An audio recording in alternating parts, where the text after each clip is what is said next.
আসসালামু আলাইকুম। Finance with traffic চ্যানেলে আপনাদের সবাইকে স্বাগতম। আশা করি সবাই ভালো আছেন। আমাদের বাংলাদেশের বেশিরভাগ মানুষই জব করে। মাস গেলে বেতন পায়। আমাদের এককালীন টাকা থাকে না। তো আমরা অনেকে চিন্তা করি যে আমরা মাসের বেতন থেকে অল্প, অল্প করে স্টক কিনব। সেখান থেকেই এই কনসেপ্টটা আসে এসআইপি বা সিপ। আমাদের ইয়াং জেনারেশনের মাঝে এই জিনিসটা খুব পপুলার হয়ে গেছে। অনেকে বলে যে আমরা মিউচুয়াল ফান্ডে সিপ করতেছি, স্টকে সিপ করতেছি। এখান থেকেই এই ভিডিওটার আইডিয়াটা আসলো। তো আজকের ভিডিওতে আমি আপনাদের দেখাবো কিছু কনসিস্টেন্ট কম্পাউন্ডার স্টক যেটা লং টার্মের জন্য এসআইপি করা যায়। এই ভিডিওতে আমি শুধু আপনাদের স্টকের নামগুলোই বলে দেব না, আমি আপনাদের একটা মেন্টাল ফ্রেমওয়ার্ক দিয়ে দিব, যার মাধ্যমে আপনি ইচ্ছে করলে নিজে নিজে এই স্টকগুলা পিক করতে পারেন। তো চলুন বেশি কথা না বলে আমাদের ভিডিওতে চলে যাই। আজকে আমাদের এই ভিডিওটা 4টা খণ্ডে বিভক্ত। তো প্রথম অংশে যেটা থাকছে সেটা হচ্ছে 1 number clear definition of sheep. আমরা একটু বোঝার চেষ্টা করব সিপ কি, এটা কিভাবে কাজ করে। আর 2 নাম্বার রেড ফ্ল্যাগ। তো সিপের জন্য যেই স্টকগুলা রেড ফ্ল্যাগ বা যে স্টকগুলা গ্রহণযোগ্য নয় সেগুলাকে আমরা বাদ দিব। তারপর আমরা দেখব গ্রিন ফ্ল্যাগ, যে কি স্টকের কি গুণ থাকলে সেই স্টকগুলো আমরা এই সিপের জন্য নিতে পারি। আর তারপরে সবচেয়ে এক্সাইটিং পার্ট, যেটার জন্য মনে হয় সবাই অপেক্ষা করতেছেন, সেটা হচ্ছে top 10 newly listed stock for SIP. কথা না বলে আমরা আমাদের প্রথম পার্টে চলে যাই। তো হোয়াট ইজ সিপ? আমি আগেই বলেছি সিপ একটা অ্যাক্রোনিম। তো এর পূর্ণরূপ হচ্ছে ইনভেস্টমেন্ট প্ল্যান। তো সিপের মিনিং কি? Putting A consistent some of money into an investment on regular basis. মানে হচ্ছে গিয়ে আপনি, এটা কি বুল মার্কেট, এটা কি বেয়ার মার্কেট যাচ্ছে বা মার্কেট কন্ডিশনে যাই হোক, আপনি প্রতি মাসে অল্প অল্প করে কিছু টাকা ইনভেস্ট করে যাবেন স্টক মার্কেটে। তো এই সিপটা কি কোথা থেকে এলো? এই সিপটা মূলত একটা মার্কেটিং টার্ম। তো ইন্ডিয়াতে মিউচুয়াল ফান্ডের অনেক গ্রোথ হচ্ছে। ইন্ডিয়াতে 2021 সাল থেকে 2024 সাল একটা অনেক বুল মার্কেট গিয়েছে। যেহেতু ভালো ছিল, মিউচুয়াল ফান্ডগুলো অনেক ভালো করেছে। ওরা এই মার্কেটিংটা আমরা ইউজ করেছে। টিভিতে অনেক অ্যাডভার্টাইজমেন্ট করেছে এবং অনেক মার্কেটিং ম্যাটেরিয়াল পাবলিশ করেছে। ওদের আইপিএলের মাঝে অনেক ক্রিকেটাররাও এগুলার অ্যাডভার্টাইজ করতো। তো এই জন্য সিপ শব্দটা খুব পপুলার হয়ে গেছে। আমাদের দেশেও এই এই পপুলারটার কারণ এটাই। ইন্ডিয়া যেহেতু আমাদের পাশের দেশ, এখানে কিছু স্পিল ওভার এফেক্ট পড়েছে। আপনি যদি আমেরিকাতে যান, কেউ যদি বলেন এটা সিপ, ওরা বুঝবে না। ওরা এই টার্মটাকে বলে ডিসিএ, ডলার কস্ট অ্যাভারেজিং। আমরা ইচ্ছা করলে এটাকে টিসিএ বলতে পারি, টাকা কস্ট অ্যাভারেজিং। বাট সিপ বলতে আসলে এটাই বোঝায় যে এটা একটা ইন্ডিয়ান টার্ম। তো আশা করি সিপ সম্বন্ধে আপনারা ক্লিয়ার। সিপের কি পারপাস? তো সিপের পারপাস হলো reduce market timing risk through cost averaging. এটার অর্থ কী হচ্ছে? ধরুন একটা স্টক আপনি 20 টাকায় কিনলেন, তারপরে 21 টাকায় কিনলেন, তারপরের মাসে গিয়ে 19 টাকায় কিনলেন, তারপরের মাসে গিয়ে 18 টাকায় কিনলেন, তারপরের মাসে আবার 20 টাকা করে কিনলেন। তো এরকম করতে করতে আপনার রিস্কটা অ্যাভারেজিং হয়ে গেল। তো একটা মানুষ যে একটা স্টক 20 টাকায় কিনেছে, তার যদি সেটা 18 টাকা হয়ে যায়, সে একটা অনেক বড় একটা লসের মধ্যে পড়ে যায়। কিন্তু আপনি যে আস্তে আস্তে প্রতি মাস কিনতেছেন, আপনার লসটা আর বড় রকমের লস হচ্ছে না। আপনি আস্তে আস্তে কস্ট অ্যাভারেজিং হয়ে যাচ্ছে। এটা একটা রিস্ক। এটার মাধ্যমে আপনার রিস্কটা ম্যানেজ হয়ে যায়। আর 2 হলো build discipline and consistent investing habit. এইটা আমার মতে সিপের সবচেয়ে বড় একটা গুণ। সেটা হচ্ছে গিয়ে আপনার একটা ইনভেস্টিংয়ের হ্যাবিট বিল্ড হয়ে যায়। আপনার ইনভেস্টিংয়ের একটা অভ্যাস গড়ে ওঠে।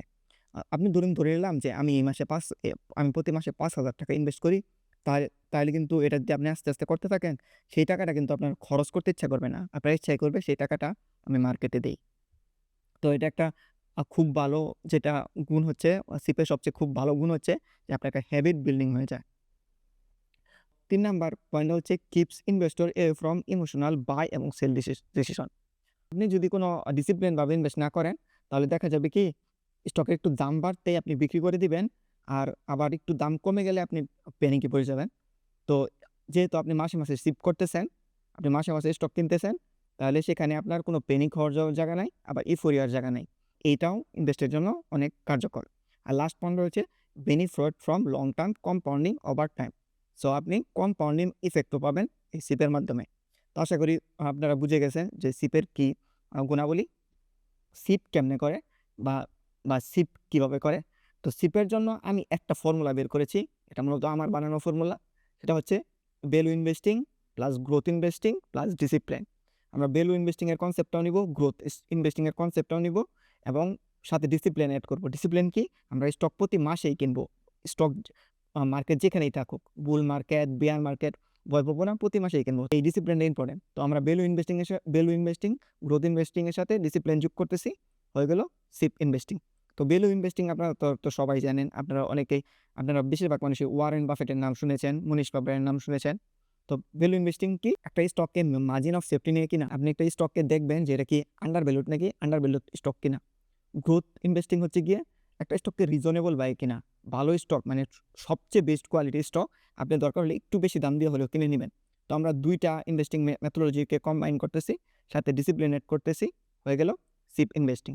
তো আমি এটা বলেছি যে ভ্যালু ইনভেস্টিং করে ওয়ারেন বাফেট, গ্রোথ ইনভেস্টিং করে ফিল ফিশার, টেরি স্মিথ, আর সিপ ইনভেস্টিং কারা করে? সিপ ইনভেস্টিং করে আপনার আমার মতো আমজনতা। তো এর কারণ কি? আমরা তো আর ওয়ারেন বাফেট না, আমরা তো স্টককে আর স্টকের মোট ওয়ারেন বাফেটের মতো অ্যানালাইজ করতে পারি না। তো আমাদের ক্ষেত্রে অনেক কার্যকর।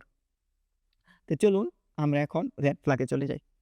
রেড ফ্ল্যাগটা বোঝানোর আগে আমি আপনাদের বলি যে আপনি যে সিপ ইনভেস্টিং করতেছেন, তো সিপ ইনভেস্টিং মানুষ অনেক লম্বা সময়ের জন্য করে। অনেকে 10 বছরের জন্য করে, অনেকে 20 বছরের জন্য করে। যারা ইয়াং আছে তারা তো 20 বছরের জন্য অনেকে করার প্ল্যান করতেছে। তো এই জন্য আপনাকে একটা বেস্ট কোয়ালিটি কোম্পানি দেখে নিতে হবে। যেই কোম্পানিটা আপনি যেই 20 বছর সিপ করবেন সেই বছর 20 বছর টিকে থাকবে। তারপরে আপনি যদি 30 বা 40 বছর রিটায়ার করেন, তখন আপনাকে ডিভিডেন্ড দিবে। তো আপনার এরকম একটা কোম্পানিতে ইনভেস্ট করতে হবে যেটা অনেক লম্বা সময় টিকে থাকে। তো এই জন্য আমি কিছু রেড ফ্ল্যাগ নিয়েছি, যেগুলো আপনি যদি মেনে চলেন আপনি বেস্ট কোয়ালিটি কোম্পানি আইডেন্টিফাই করতে পারবেন। তো চলুন দেখি 1 number red flag. 1 number red flag কি? Reject it if it fails the smell test. Smell test কি? স্মেল টেস্ট হচ্ছে আমরা খাবার খাওয়ার আগে আমরা কিন্তু ওটার একটা গন্ধ পাই। গন্ধ শুঁকে দেখি। আমাদের কাছে যদি একটা খাবারের গন্ধ খারাপ লাগে, তাহলে ওইটার গায়ে বা ওইটার প্যাকেটের গায়ে যদি লেখা থাকে এই ভিটামিন আছে, এই স্বাদ আছে, আমরা কিন্তু এটা ভুলেও খাবো না। আমরা স্মেল টেস্টে যদি না পাস করে আমরা কোনো খাবার আমরা মুখে দিব না। তো স্টকের ক্ষেত্রেও এরকমই। যদি আপনার মনে হয় এই কোম্পানির ম্যানেজমেন্টটা খারাপ, এরা চোর, এরা বাটপার, এরা কুরাপ্ট, তাহলে ওই স্টকের আপনি আশেপাশেও যাবেন না। এটা হচ্ছে 1 নাম্বার রুল। কারণ বাংলাদেশে কিন্তু অনেক কুরাপ্ট লোক আছে। বাংলাদেশ কিন্তু বিদেশি স্ট্যান্ডার্ডে চলে না। তো এটা আমার মতে 1 নাম্বার রুল। আপনার যদি কোনো কারণে মনে হয় যে এই কোম্পানির ম্যানেজমেন্ট খারাপ, তার আশেপাশেও যাবেন না। আর 2 number, the story sound too good to be true. তো আমাদের দেশে দেখবেন অনেক সেনসেশনালাইজ স্টোরি চলে আসে। এই যে যখন ইউনূস সরকার এলো, তখন কিন্তু বাজারের মধ্যে অনেক স্টোরিগুলো চলে আসছে যে এই কোম্পানি এই করবে, এই কোম্পানি সেই করবে। তো আপনার যদি কোনো স্টোরি বিশ্বাস করতে একটু সমস্যা হয় যে না এই স্টোরিটা মনে হচ্ছে ঠিক হবে না, তো ওই কোম্পানির আশেপাশে যাবেন না। যদি আপনার কাছে অনেক আন্ডার ভ্যালুডও মনে হয় বা অনেক গ্রোথ পটেনশিয়াল দেখেন, কিন্তু আপনার কাছে যদি স্টোরি বা দায়িত্ব নড়চড়ে মনে হয়, সেটার আপনি কাছেও যাবেন না। তো এই 2 টা ফিল্টার যদি আপনি ব্যবহার করেন, আমাদের বাংলাদেশের অনেক খারাপ কোম্পানি আপনার এক্সক্লুড হয়ে যাবে। অ্যাভয়েড লো ROE বিজনেস। তো আপনি কি করবেন? যেসব কোম্পানির লো রিটার্ন অন ইকুইটি, সেসব কোম্পানিকে বাদ দিয়ে দিবেন। রিটার্ন অন ইকুইটি একটা কোম্পানির এফিসিয়েন্সি দেখে। আপনি যদি এই মেট্রিকটা ব্যবহার করেন, বাংলাদেশের অনেক খারাপ কোম্পানি এখান থেকে এক্সক্লুড হয়ে যাবে। তো উদাহরণস্বরূপ আমি 2 টা কোম্পানি নিয়েছি। এই যে দেখুন, এসিআই আর মেরিকো। তো এসিআই ROE হচ্ছে 1.26%। মানে কি? এদের নেট অ্যাসেটের ভ্যালুর উপর বছরে ওরা 1.26% প্রফিট করে। তার মানে কি হচ্ছে? এটা কি কোনো প্রফিট হলো? ধরুন এসিআই কালকে যদি লিকুইডেশন করে, মানে এই কোম্পানি সব অ্যাসেট বিক্রি করে দেয়, তারপরে সেই টাকাটা যদি ট্রেজারি বন্ডে রাখে, তাহলে তো 10% রিটার্ন জেনারেট করবে, রাইট? তাহলে দেখুন এরা এত রিস্ক নিয়ে ব্যবসা করে এরা 1.26% রিটার্ন জেনারেট করতেছে। তার মানে কি? এই কোম্পানিটা একটা ব্যাড কোম্পানি, একটা বাজে কোম্পানি। আম অনেকে হতে পারেন এসিআইয়ের শেয়ার হোল্ডার থাকতে পারেন। আমি একটু মিনি স্প্রেড কথা বলছি, বাট আ হইতে পারে আমার পয়েন্ট আপনারা বুঝেছেন। তো এদের ROIC 8.125%। তো এই শেয়ার এর পেছনে একটু কারণ আছে। এই শেয়ার অনেক ঋণের মধ্যে আছে। তো এদের সুদ দিতে এদের প্রফিট চলে যায়। আম আমি আসলে অফেন্ড করার জন্য কাউকে বলি নাই। আপনি যদি এশিয়ার শেয়ার হোল্ডার হয়ে থাকেন, আশা করি মাইন্ড করেন নাই। তো এসিআইয়ের সাথে যদি আপনি কম্পেয়ার করেন, তাহলে মেরিকো আছে। তো তো মেরিকো দেখেন, মেরিকোর ROE হচ্ছে 117% আর ROIC 180%। তো আপনি এখানে ক্লিয়ারলি বুঝতে পারেন যে কোনটা উইনার। তো ২ নাম্বার পয়েন্ট লো ROE। লো ROE বিজনেস এভয়েড করবেন। আপনাকে আমি আবার মনে করিয়ে দিচ্ছি, আপনার এমন একটা কোম্পানিতে যেহেতু আপনি এসআইপি করতেছেন, এটা তো আপনি করতেছেন হইতে পারে ২০ বছরের জন্য, ১৫ বছরের জন্য, অনেক লম্বা সময়ের জন্য। আপনি best of the best quality company দেখে নিতে হবে। তো আপনি লো ROE কোম্পানি বাদ দিয়ে দিবেন। তারপর হচ্ছে এভয়েড হাইলি লেভারেজড কোম্পানি। লেভারেজ মানে কি? যেসব কোম্পানি ঋণের চাপে ডুবে আছে, সেসব কোম্পানি আপনি এভয়েড করবেন। তো এটা দেখার জন্য একটা রেশিও আছে যাকে বলে ডেট টু ইকুইটি রেশিও। আপনি কোম্পানির অ্যানুয়াল রিপোর্টেও এটা পাবেন। আর আপনি যদি যেকোনো স্ক্রিনার ওয়েবসাইটে যান, ওইখানেও এটা দিয়ে আপনি ফিল্টার দিতে পারবেন। তো ডেট টু ইকুইটি ১ এর চেয়ে কম হলে ভালো হয়। মানে কোম্পানিটা ঋণ ঋণ ঋণ কম আছে। তো এই যে আবার ২ টা আমি স্টক এক্সাম্পল হিসেবে নিয়েছি। এই যে দেখেন আমাদের দেশের ফার্মা সেক্টর ২ টা স্টক।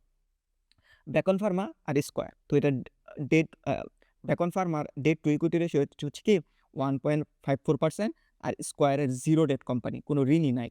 তার মানে বুঝে দেখেন যে আপনি কোনটা পিক করবেন। তো এইজন্য লো ডেট, যে কোম্পানির লো ডেট আছে সেগুলো আপনি পিক করবেন। তারপরে কি এভয়েড লো প্রফিট মার্জিন কোম্পানিজ। মানে হচ্ছে গিয়ে আপনি যেসব কোম্পানির প্রফিট মার্জিন কম সেসব কোম্পানিতে আপনি ইনভেস্ট করবেন না। তো প্রফিট মার্জিন কম এটা আপনি কি করে দেখবেন? আপনি প্রফিট মার্জিন কম এটা দেখার জন্য আপনি সিমিলার ইন্ডাস্ট্রি কোম্পানির প্রফিট মার্জিন দেখবেন। এরকম না আপনি ফার্মা কোম্পানির সাথে সিমেন্ট কোম্পানির তুলনা করবেন। কারণ ২ সেক্টরে আপনি প্রফিট মার্জিনটা ঠিক করে আপনি ক্যালকুলেট করতে পারবেন না। তো আপনি কি করবেন? এক ফার্মা কোম্পানির সাথে আরেক ফার্মা কোম্পানির তুলনা করবেন, এক সিমেন্ট কোম্পানির সাথে আরেক সিমেন্ট কোম্পানির তুলনা করবেন। তো এই যে আরও ২ টা আমি এক্সাম্পল নিয়েছি। এই যে দেখুন ফার্মা ২ টা আমাদের দেশের ফার্মা সেক্টর ২ টা কোম্পানি। একমিল্যাব আর স্কয়ার ফার্মা। তো একমিল্যাবের প্রফিট মার্জিন হচ্ছে 6.70% আর স্কয়ারের প্রফিট মার্জিন হচ্ছে 31.5%। তার মানে আপনি বুঝিয়ে দেখুন আপনি কোন কোম্পানিটা কিনবেন। কারণ হচ্ছে গিয়ে একমিল্যাব ৳১০০ প্রোডাক্ট বিক্রি করে ৳৬ বাসায় নিয়ে যায়। আর স্কয়ার ফার্মা ৳১০০ প্রোডাক্ট বিক্রি করে ৳৩১ বাসায় নিয়ে যায়। তো আপনি চিন্তা করে দেখুন কোন কোম্পানিটা কিনবেন। তো এইজন্য লো প্রফিট মার্জিনের যে কোম্পানিগুলো আছে সেগুলা আপনি ধারে কাছেও যাবেন না। তো তারপর হলো কি এভয়েড টু স্মল কোম্পানি। আম এটা একটা পয়েন্ট। এই পয়েন্টটা দিলে আমি বাংলাদেশের সব খারাপ কোম্পানি মানে বেশিরভাগ খারাপ কোম্পানিগুলোই বাদ হয়ে যাবে। মানে কি আপনি একটা বেশি ছোট কোম্পানি কিনবেন না। কারণ হচ্ছে বেশি ছোট কোম্পানি কি হচ্ছে এগুলো এনালিস্ট কভারও করে না, এগুলো নিউজেও আসে না, ঠিক করে অ্যানুয়াল রিপোর্ট পাবলিশ করে না। আপনি জানবেও না এই কোম্পানির মধ্যে কি হচ্ছে। তো উদাহরণস্বরূপ বলি আপনি যদি মার্কেট ক্যাপ এই 10 বিলিয়নের উপরে থাকেন তাহলে এই যে কিছু খারাপ কোম্পানিগুলো যেগুলো আছে KPCL, GQ বল পেইন্ট এই সব খারাপ কোম্পানিগুলো এখান থেকে বাদ হয়ে যাবে। তো এটাও একটা ফিল্টার। তারপরে হচ্ছে কি এভয়েড ডিপ সিক্লিক্যাল ইন্ডাস্ট্রি। আম এই পয়েন্টটা হইতেছে আপনি সিক্লিক্যাল ইন্ডাস্ট্রিতে ইনভেস্ট করবেন না। সিক্লিক্যাল ইন্ডাস্ট্রি কাকে বলে? ধরুন এরকম ইন্ডাস্ট্রি যেটা ইকোনমিক সাইকেলের সাথে চলে। ধরেন উদাহরণস্বরূপ মানুষ ঘরবাড়ি কখন বানায়? যখন মানুষের হাতে অনেক টাকা থাকে তখন ঘরবাড়ি বানায়। তো এই ঘরবাড়ি বা এই সেক্টরটা কনস্ট্রাকশন সেক্টরটা তখনই ভালো করবে যখন মানুষের হাতে টাকা থাকবে। যখন দেশে অনেক ইনফ্লেশন থাকবে তখন কিন্তু মানুষ ঘরবাড়ি বানাবে না। তো তো আপনি যেহেতু লং টার্মের জন্য ইনভেস্ট করতেছেন, ধরেন আপনি ১৫ বছর ধরে ইনভেস্ট করলেন। তো আপনি ১৫তম বছর গিয়ে একটা খারাপ ইকোনমিক চলে এলো এবং তখন আপনি যেই স্টকটাতে শিফট করছেন সেই স্টকটার খারাপ দিন যাচ্ছে, তখন তো আপনি সমস্যায় পড়ে যাবেন। তো এইজন্য আপনার পিক করা উচিত কনসিস্টেন্ট কম্পাউন্ডার। এটা করতে গেলে কিছু সেক্টর আমাদের মাঝে বাদ পড়ে যাবে। সেটা হলো স্টিল, সিমেন্ট, অয়েল এবং গ্যাস। এগুলো সিক্লিক্যাল ইন্ডাস্ট্রি ধরা হয়। কিন্তু সমস্যা হচ্ছে আমাদের দেশে ভালো স্টক নাই। আমাদের দেশে ভালো স্টকের খুব অভাব। তো এইজন্য আমি এই রুলসটাকে একটু ইজি করেছি। আমি আমার ১০ টা স্টক যখন দেখাবো তখন আপনি এটা দেখতে পারবেন। এই রুলসটা অল্প একটু ইজি করেছি। কিন্তু আমার মতে আইডিয়াল ওয়ার্ল্ডে আপনার সিক্লিক্যাল ইন্ডাস্ট্রিতে ইনভেস্ট করা উচিত না। আপনার কনস্ট্যান্ট কম্পাউন্ডার যেটা মানে যেসব প্রোডাক্ট সারা বছর মানুষ ব্যবহার করে, ইনফ্লেশন থাকলেও ইনফ্লেশন না থাকলেও সেসব কোম্পানিতে আপনার ইনভেস্ট করা উচিত। আচ্ছা এই তো গেল রেড ফ্ল্যাগ। চলুন আমরা এখন দেখি গ্রিন ফ্ল্যাগ। তো গ্রিন ফ্ল্যাগ কি আছে? তো গ্রিন ফ্ল্যাগ হলো ১ নাম্বার গ্রিন ফ্ল্যাগ হলো company that loves it's share holder. তো কোম্পানি যার শেয়ার হোল্ডারকে ভালোবাসে। তো কোম্পানি শেয়ার হোল্ডারকে ভালোবাসে মানে কি বোঝায়? আপনাকে কি ভ্যালেন্টাইন্স ডের দিন কোম্পানি আপনাকে লাভ লেটার পাঠাবে? সেটা না। কথাটা হচ্ছে গিয়া কোম্পানি ভালোবাসে ২ টা জিনিস দিয়ে বোঝায়। একটা হলো কোম্পানি তার হাই ডিভিডেন্ড পে আউট করে। আম আপনি আমার দেশে বাংলাদেশের কিছু কোম্পানি আছে দেখবেন অনেক প্রফিট করে কিন্তু ডিভিডেন্ড দেয় না। যেসব কোম্পানি হাই ডিভিডেন্ড দেয় মানে ইপিএস এর ভালো অংশ পে আউট করে তো সেটার থেকে আপনি বুঝবেন যে আপনাকে কোম্পানি ভালোবাসে। আর দ্বিতীয় হচ্ছে যে ডাইরেক্টর ইনক্রিজ দেয়ার স্টেক। আর দ্বিতীয় পয়েন্টটা হচ্ছে কোনো কোম্পানিতে যদি ডাইরেক্টররা নিয়মিত শেয়ার কিনে, আপনি দেখতে পারেন square Pharma recently square farmer Tapan Chowdhury উনি অ্যানাউন্স করেছেন যে স্কয়ার ফার্মা শেয়ার কিনবেন। কিছুদিন আগে এসিআইয়ের ডাইরেক্টররা অ্যানাউন্স করেছেন তারা শেয়ার কিনবেন। কিছুদিন আগে আবার কিছু ব্যাংক দেখলাম প্রাইম নাকি ইবিএল হবে, তাদের ডাইরেক্টররা কিনছে। তো এরকম যেসব কোম্পানি দেখবেন রেগুলার তাদের ডাইরেক্টররা শেয়ার কিনে, তো ওসবের মধ্যে যাবে। তো প্রথম পয়েন্ট আমি যেটা মেক করছিলাম যে maintain high dividend high pay out ratio. তো আপনিও সেম আমি একটু আগে যেরকম বলছিলাম প্রফিট মার্জিন যেরকম আপনি ইন্ডাস্ট্রির সাথে ইন্ডাস্ট্রি কম্পেয়ার করেন ওরকম কম্পেয়ার করতে পারেন। এই যে দেখেন আমাদের বাংলাদেশের ফার্মা সেক্টরের আরও ২ টা স্টক, তো স্কয়ার ফার্মা আর বেক্সিমকো। তো বেক্সিমকোর পে আউট রেশিও হলো ২৪%, স্কয়ারের ৪৪%। তো আপনি দেখেই বুঝতে পারছেন কোন কোম্পানিটা আপনার প্রিফারেবল হবে। তো স্কয়ার নিয়ে অনেকের এটা কমপ্লেন আছে। স্কয়ার আমারও কমপ্লেন আছে যে স্কয়ার মোটামুটি কম পে আউট করে। স্কয়ার পে আউটটা 60% বা তার বেশি হওয়া উচিত। কিন্তু তবুও আপনি যদি কম্পেয়ার করেন এটা আপনার যদি অন্যান্য ফার্মা কোম্পানির সাথে কম্পেয়ার করেন এটা মোটামুটি চলে, খারাপ না। আচ্ছা, তারপরে হলো দ্বিতীয় পয়েন্ট। দ্বিতীয় গ্রিন ফ্ল্যাগ হলো company that loves it customer. যে আপনি এরকম কোম্পানিতে ইনভেস্ট করবেন সেটা যার কাস্টমার যে কোম্পানি তার কাস্টমারকে লাভ করে, যে ভালোবাসে। তো কোম্পানি তার কাস্টমারকে ভালোবাসে এটা কী দিয়ে প্রকাশ করে? এটা প্রকাশ করে company makes best class quality product. যে কোম্পানি বেস্ট কোয়ালিটি প্রোডাক্ট বানায়। আর ২ নাম্বার হচ্ছে offers product at a fair and competitive price. যে কোম্পানি তাদের প্রোডাক্টকে ভালো প্রাইসে দেয়। তো আপনি এমন কোম্পানিতে ইনভেস্ট করবেন না যে কোম্পানির প্রোডাক্টই ভালো না এবং অনেক দামে বিক্রি করে। আর if you don't use the product don't buy the stock. তো আমার মতে এটা একটা সবচেয়ে ইম্পর্টেন্ট রুল। আপনি যদি একটা কোম্পানির প্রোডাক্টই পছন্দ না করেন আপনি সেই কোম্পানিতে ইনভেস্ট করবেন না। আপনি সাপোজ আপনার কাছে ১,০০,০০,০০০ টাকা আছে। আপনি চিন্তা করে দেখুন কোন ব্যাংকে রাখবেন। আপনি যদি ওই ব্যাংকে আপনি ১,০০,০০,০০০ টাকা রাখতে ভরসাই না পান তাহলে আপনি ওই ব্যাংকে ইনভেস্ট করবেন না। আপনি বাজার করতে গেছেন, আপনি বাজার করতে গিয়ে নারিকেল তেল কিনতে গেছেন। আপনি যদি মনে হয় যে প্যারাশুট নারিকেল তেল ভালো না, আমার বাসার জন্য আমি জুই বা অন্য নারিকেল তেল নিবো, তাহলে আপনি মেরিকো কোম্পানিতে ইনভেস্ট করবেন না। এরকম প্রোডাক্ট যে প্রোডাক্ট আপনি আপনার ছেলেমেয়েকে ইউজ করতে দিবেন না, আপনার বাবা-মার জন্য কিনবেন না, সেই প্রোডাক্টের স্টক আপনি কিনবেন না। তো এটা একটা অনেক important point. Company that loves it's customer. তো যেসব কোম্পানি তাদের কাস্টমার্সকে লাভ করে এবং আপনি নিজে বিশ্বাস করেন সেই কোম্পানির স্টকটা কিনবেন। লাস্ট পয়েন্টটা হচ্ছে কোম্পানি উইথ প্রাইসিং পাওয়ার। মানে যেই কোম্পানির প্রাইসিং পাওয়ার আছে। আমি সহজ কথায় আপনাদের বুঝিয়ে দিই। বাংলাদেশের একটা কোম্পানি আছে অলিম্পিক। এরা টিস্কিট বানায়। তো এখন ধরুন যদি আটা ময়দার দাম বা চিনির দাম যদি বেড়ে যায় তাহলে অলিম্পিক কোম্পানি কী করবে? অলিম্পিক কোম্পানি হয় তাদের বিস্কিটের সাইজ ছোটো করে নেবে, না হয় দাম বাড়িয়ে দেবে। মানে কি? কোম্পানির প্রাইসিং পাওয়ার আছে। কোম্পানি এই ইনফ্লেশন বা দাম বাড়াটা কাস্টমার উপর দিয়ে দিতে পারবে। কিন্তু আমাদের দেশে অনেক কোম্পানি আছে যাদের এই ক্ষমতাটা নাই। আমাদের দেশে ধরেন কিছু পাওয়ার কোম্পানি আছে যেগুলার বায়ারই সরকার, মানে সরকারি পাওয়ারটা কিনে নেয়। তার মানে কি? সরকার যেই দামে কিনে নেবে সেই দামই দিতে হবে। তাদের কোনো বার্গেনিংয়ের জায়গা নাই। তো এইজন্যই আপনি এমন কোম্পানি কিনবেন যার প্রাইসিং পাওয়ার আছে। তো এই ৩টা যদি এই ৩টা গ্রিন ফ্ল্যাগ আপনি যদি মেনে চলেন আপনি আমাদের বাংলাদেশের টপ ক্লাস কোম্পানিগুলা পাবেন। তো আমরা রেড ফ্ল্যাগ দেখলাম, আমাদের কোম্পানির কী রেড ফ্ল্যাগ, এসব কোম্পানি আমি বাদ দিব। আমাদের কোম্পানির গ্রিন ফ্ল্যাগ দেখলাম, এসব কোম্পানি আমরা অ্যাড করব। তো এখন চলুন চলে যাই আমাদের ভিডিওর সবচেয়ে এক্সাইটিং পার্ট যেটা, সেটা হচ্ছে গিয়ে টপ 10 স্টক ফর সিট। তো এখন প্রশ্ন হচ্ছে আপনাদের মনে হতে পারে যে এই ভিডিওটা বানানো আমার জন্য খুব সহজ হয়েছে। আমি শুধু বাংলাদেশের 10টা স্টক সিলেক্ট করে নিয়েছি। সত্যি বলতে এই ভিডিওটা বানানো আমার জন্য অনেক ডিফিকাল্ট হয়েছে। আমি এই ভিডিওটা জানুয়ারি মাসের ১ তারিখে বানাতে চেয়েছিলাম এবং আমি মনে করেছিলাম যে আমার ইউটিউব চ্যানেলে এটাই প্রথম ভিডিও হবে। কিন্তু সমস্যা হলো আমি যখন এই ফিল্টার দেই, আমি যখন স্টকগুলা খুঁজতে যাই, আমি বাংলাদেশের 10টা স্টকই খুঁজে পাইনি।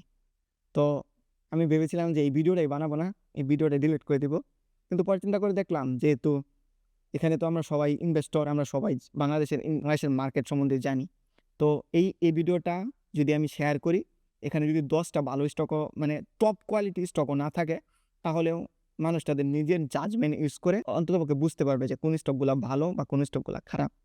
তো সেই আলোচনা করে আমি ভিডিওটা ডিলিট করে নিই। তো এইখানে আসলে আমি যেই ফিল্টারগুলা ইউজ করেছি, সেই ফিল্টার দিয়ে মাত্র 2টা স্টক পেয়েছি যে আমার এই ক্রাইটেরিয়াগুলো ফলো করে। তো মাত্র 2টা স্টক পেয়েছি। কিন্তু তবুও আমি মূলত 10টা স্টক রেখেছি। এখানে আপনি যদি এই 10টা স্টক দেখেন, এই 10টা স্টকই মোটামুটি বাংলাদেশের ভালো স্টক বা বাংলাদেশের ব্লু চিপ স্টকের মধ্যে পড়ে। তো চলুন আগে আপনাদের আমি ১ম দেখাই আমি কি ফিল্টার ইউজ করেছি। যে গ্রোথ, ইপিএস গ্রোথ হতে হবে লাস্ট 5 বছরের ইপিএস গ্রোথ হতে হবে 10% এর চেয়ে বেশি। আর ওই রিটার্ন অন ইকুইটি হতে হবে 15% এর চেয়ে বেশি। মার্জিন মানে এদের প্রফিট মার্জিন হতে হবে এদের ইন্ডাস্ট্রি এভারেজ, মানে এদের প্রফিট মার্জিন হতে হবে এদের কম্পিটিটর চেয়ে বেশি। পে আউট রেশিও, এদের পে আউট করতে হবে এদের সিমিলার কোম্পানির চেয়ে বেশি। লোডেড, কোম্পানির কোনো ঋণ থাকতে পারবে না। ইনফ্লেশন রেজিস্ট্যান্ট, মানে এই কোম্পানিটা রিসেশন প্রুফ কোম্পানি হতে হবে, মানে দেশের মধ্যে যদি ইনফ্লেশনও চলে কোম্পানিটা মোটামুটি প্রফিটেবল থাকতে হবে। তো এই হচ্ছে আমাদের ফিল্টার। তো চলুন দেখি আমাদের 10 নাম্বার, আমাদের নাম্বার 10 কোনটা। আমাদের 10 নাম্বার হচ্ছে গিয়ে ইবনে সিনা। ইবনে সিনা আম ইবনে সিনার লাস্ট 10 ইয়ার্সের গ্রোথও 10% এর উপর হইছে। আরওই হইছে 15%। কিন্তু এরা যেইখানে ফল শর্ট করছে সেটা হচ্ছে গিয়ে মার্জিন। এদের প্রফিট মার্জিন মাত্র 6%, প্রায় 6%। মানে ৳১০০ র মাল বিক্রি করলে এরা ৳৬ বাসায় নিয়ে যায়। পে আউট রেশিও খুব কম, ডিভিডেন্ড পে আউট শুধুমাত্র মিনিমাম পে আউট মেইনটেইন করে। অল্প কিছু ডেটও আছে। তো এইজন্যই এরা একটু কম নাম্বার পেয়েছে। কিন্তু বাকিগুলা বাকি 4টা ফিল্টার, বাকি 3টা ফিল্টার এরা পাস করেছে। আচ্ছা, তো আমরা এখন 9 নাম্বারে চলে যাব। তো আমাদের যে 9 নাম্বারটা আছে, 9 নাম্বারটা আছে বার্জার। আমি আপনাদের আগেই বলেছিলাম যে আমি সিক্লিক্যাল বিজনেস নিব না। কিন্তু যেহেতু আমাদের দেশের ভালো বিজনেসের অভাব, তো সেইজন্য আমি এই বার্জার কোম্পানিটাকে নিয়েছি। তো বার্জারের আমি যে ধরেছিলাম লাস্ট 5 বছরে ইপিএস গ্রোথ হবে 10% করে। এর হইছে 8% করে। তো একটু কম। আর হইছে গিয়ে এটা ইনফ্লেশন প্রুফ কোম্পানি না। মানে কি, যদি দেশের ইকোনমিক সিচুয়েশন খারাপ থাকে, মানুষের খাবারই টাকা না থাকে, তখন তো আর মানুষ ঘরে রং করবে না। তো এটা ইনফ্লেশন প্রুফ কোম্পানি না। তো চলেন 8 নাম্বারে চলে যাই। আমাদের 8 নাম্বারে আছে গিয়ে ব্যাডবিসি। তো অনেকের কাছে এই বিজনেসটা ইদানিং পছন্দ হচ্ছে না। কারণ হচ্ছে গত বছর এদের ফ্যাক্টরি বন্ধ করে দিয়েছে, মানে এদের ফ্যাক্টরি শিফট করেছে। তো এদের ইপিএসটা খুব খারাপ এসছে। কিন্তু আপনি যদি দেখেন এরা মোটামুটি সবগুলা ক্রাইটেরিয়া ফিল আপ করে। কিন্তু একটা ক্রাইটেরিয়া ফিল করে না, সেটা হলো যেহেতু গত বছর ইপিএসটা খারাপ আসছে, তো এদের ইপিএস গ্রোথটা একটু কমে গেছে। তো না হলে ব্যাডবিসি আরও অনেক উপরে স্থান স্থান পেত। কিন্তু এই জন্য ব্যাডবিসিকে একটু পিছনে দেওয়া হয়েছে। আচ্ছা চলুন আমরা দেখি 7 নাম্বার আমাদের কোম্পানিটা। তো আমাদের 7 নাম্বার হচ্ছে জিপি। তো জিপিও ভালো কোম্পানি।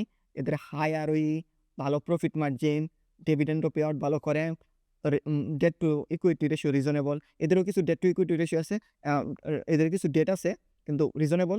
এরাও ইনফ্লেশন প্রুফ কোম্পানি, কারণ মানুষ মানুষ মোবাইলে সারা বছর কথা বলে। কিন্তু এদের একটা সমস্যা হচ্ছে এদের কোনো রেভিনিউ গ্রোথ হচ্ছে না, এদের কোনো ইপিএস এর গ্রোথ হচ্ছে না। আপনি যদি মার্কেটে এর দাম দেখেন তাহলে আপনি বুঝতে পারবেন। জিপির ম্যানেজমেন্ট বাংলাদেশের সবচেয়ে ভালো ম্যানেজমেন্ট।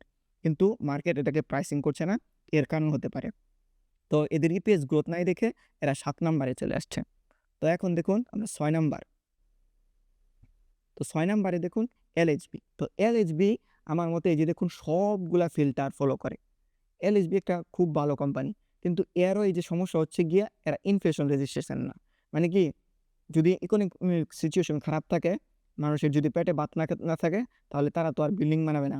তো এলএইচবিও সব দিক দিয়েই ভালো। শুধুমাত্র এটা ইনফ্লেশন প্রুফ কোম্পানি না, এটা সিক্লিক্যাল বিজনেস। এইজন্য একটু পেছনে পেয়েছে।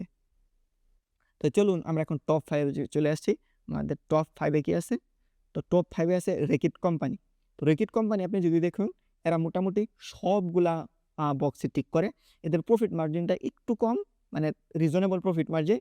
আম সব সব দিক দিয়ে ঠিক আছে। কিন্তু আপনি যদি দেখেন ইপিএস গ্রোথটা একটু কম। ইপিএস গ্রোথটা কম হইলেও এটার পিছনে একটা কারণ আছে। এর কারণ কি? আপনি যদি দেখেন 5 বছর ইপিএস গ্রোথ কম। তার মানে কি, 5 বছর আগে যখন কোভিড ছিল, তখন রেকিটের একটা অ্যাবনর্মাল গ্রোথ হয়েছিল। মানে ওটা এক্সপেক্টেড গ্রোথ না, অনেক বেশি গ্রোথ হয়ে গেছিল। মানে মানে কোভিডের সময় তো মানুষ ক্লিনিং প্রোডাক্ট অনেক ব্যবহার করে। তো ওরা তো ক্লিনিং প্রোডাক্টে বানায়। ওরা ওই যে ডেটল বানায়, হাত ধোয়ার বানায়। তো এইগুলার অনেক বেশি সেল হয়ে যায়। তো ওই সেলটা থেকেই যে সেলটা হয় ওটা তো অ্যাবনর্মাল গ্রোথ। কোভিডের পরে তো আসলে মানুষ ওইগুলো আবার বন্ধ করে দেয়, ব্যবহার করা বন্ধ করে দেয়। তবুও রেকিট কী করে, এদের প্রোডাক্টের দাম বাড়িয়ে এরা একটু ইপিএস গ্রোথটা মোটামুটি নর্মালাইজ রাখছে। তো এখন দেখুন 5 বছরে এরা এখনো পজিটিভ আছে, এরা নেগেটিভে যায়নি। তো আমার মতে রেকিটও আমাদের একটা ভালো, মোটামুটি একটা ভালো কোম্পানি। তো রেকিট হলো 5 নাম্বার। তো চলুন আমরা এখন দেখি 4 নাম্বার। তো আমাদের দেশে এখন 4 নাম্বার কি আছে? আচ্ছা 4 নাম্বার। 4 নাম্বারে আমি কি নিয়েছি? আমি 4 নাম্বারে 4 টা স্টক নিয়েছি।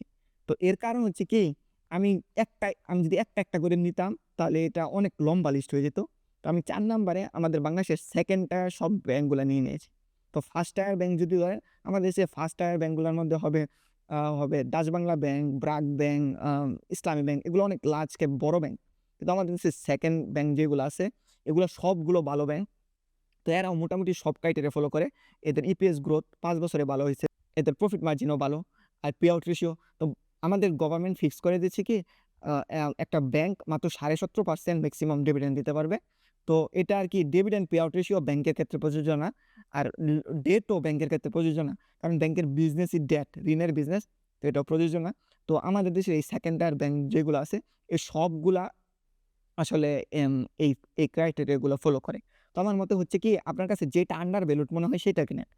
আপনি যদি, আমার মতে আপনি যদি ধরেন নেক্সট 10 ইয়ার্স, নেক্সট 10 বছর এই ব্যাংকগুলাকে শিফট করেন, আমার মতে একটার থেকে আরেকটাতে খুব বেশি তারতম্য হবে না রিটার্নের।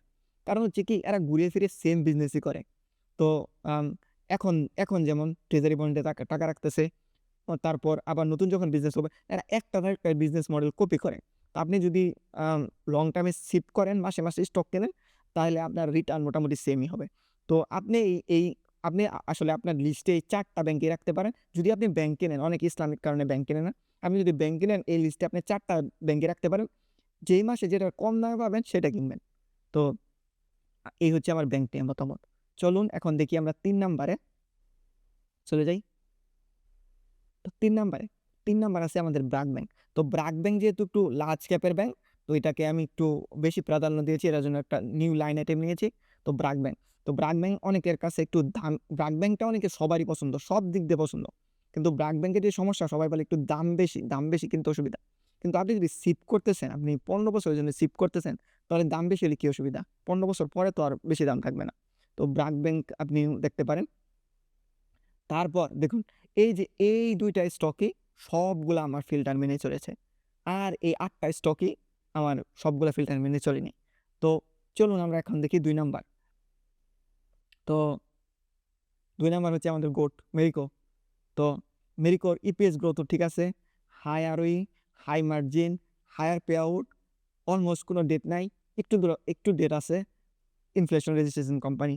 তো মেরিকো, তো অনেকের কাছেও সেম ঘটনা মনে হয় যে মেরিকো অনেক দাম, কিন্তু আপনি যদি নেক্সট 15 বছরের জন্য শিফট করেন, কি আসে যায়, 15 বছর পরে তো আরও দাম বাড়বে।